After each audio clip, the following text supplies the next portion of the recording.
Hello friends, new இயருக்கு குக்கரில் நான் செஞ்ச பனானா கேக் ரெசிபி பார்க்கலாம். இதுக்கு 4 சின்ன வாழைப்பழம் இல்லைனா 2 பெரிய வாழைப்பழத்தை மசித்து 1 கப் அளவுக்கு எடுத்துக்கோங்க. 2 முட்டை ஆட் பண்ணிக்கோங்க.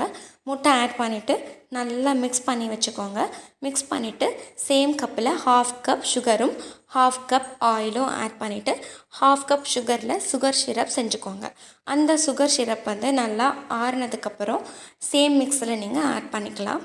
ஆட் பண்ணிவிட்டு 1/2 ஸ்பூன் பேக்கிங் சோடா போட்டுக்கோங்க.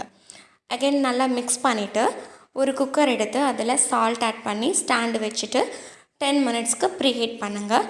வெயிட் போட தேவையில்லை, கேஸ்கட் போட தேவையில்லை. நெய் இல்லைன்னா பட்டர் தடவின பேனில் இந்த மிக்ஸ் எல்லாம் ஆட் பண்ணிவிட்டு 30 to 40 மினிட்ஸ் குக்கரில் பேக் பண்ணிங்கன்னா பேக்கரி ஸ்டைலில் உங்களுக்கு டேஸ்டியான ஸ்பாஞ்ச் டைப்பில் பனானா கேக் ரெடி ஆகிடும். சேம் மெஷர்மெண்ட்டில் ட்ரை பண்ணிவிட்டு என்னோடய கமெண்ட்ஸில் ஷேர் பண்ணுங்கள்.